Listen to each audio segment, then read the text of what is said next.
दुनिया का सबसे बड़ा आइसबर्ग अचानक ब्राइट ब्लू दिखने लगा है।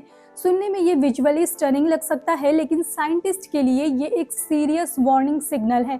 हम बात कर रहे हैं आइसबर्ग A23A की, एक मैसिव आइसबर्ग जो सदियों तक अंटार्कटिका के पास स्टेबल रहा और अब रैपिडली चेंज हो रहा है। आइसबर्ग A23A का एरिया हजारों स्क्वायर किलोमीटर्स में है और इसका वेट ट्रिलियन टन्स के आसपास।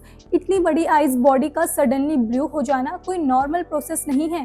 सैटेलाइट इमेजेस ने क्लियरली दिखाया है कि आइसबर्ग की सरफेस पर लार्ज मेल्ट वाटर पॉन्ड्स बन चुके हैं, जो इंटरनल स्ट्रक्चरल डैमेज का साइन होते हैं।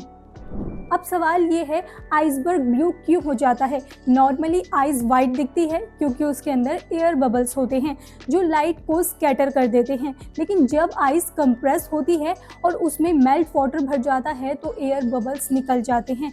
इस प्रोसेस के बाद आइस ज़्यादा ब्लू लाइट एब्जॉर्ब करती है और बाकी वेवलेंथ रिफ्लेक्ट नहीं करती, जिसकी वजह से आइसबर्ग ब्राइट ब्लू दिखने लगते हैं। इसका मतलब होता है आइस डेंस, फ्लक्चुएटेड और अनस्टेबल हो चुकी है। A23A जब अंटार्कटिक रीजन से ड्रिफ्ट करके वार्मर साउथ अंटार्कटिक वाटर्स की तरफ बढ़ा तो सरफेस मेल्टिंग और एक्सेलरेट हो गया। हायर ओशन टेम्परेचर्स और वेव्स के इम्पैक्ट ने इस आइसबर्ग के स्ट्रेंथ को और वीक कर दिया। साइंटिस्ट का मानना है कि अगर ये मेल्टिंग इसी पेस से कंटिन्यू रही तो ये आइसबर्ग पूरी तरह ब्रेक या कोलैप्स भी हो सकता है। इस कोलैप्स का इम्पैक्ट सिर्फ आइसबर्ग तक लिमिटेड नहीं रहेगा।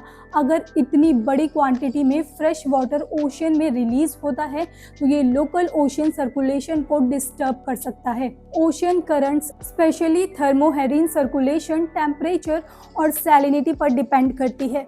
फ्रेश वाटर का एक्सेस इन सिस्टम्स को डिरप्ट कर सकता है, जिसका डायरेक्ट इम्पैक्ट पड़ेगा मैरीन इकोसिस्टम पर, प्लैंकटन से लेकर फिश और हायर मैरीन लाइफ तक। इस इवेंट का एक और इम्पॉर्टेंट एंगल है क्लाइमेट चेंज का विजिबल इंडिकेटर।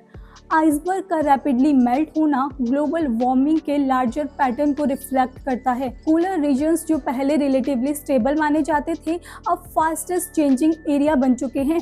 आइसबर्ग A23A का ब्लू होना नेचर का एक तरीका है ह्यूमंस को ये बताने का कि सिस्टम अंडर स्ट्रेस है। ये सिर्फ एक आइसबर्ग की स्टोरी नहीं, ये हमारे चेंजिंग प्लैनेट का वार्निंग मैसेज है।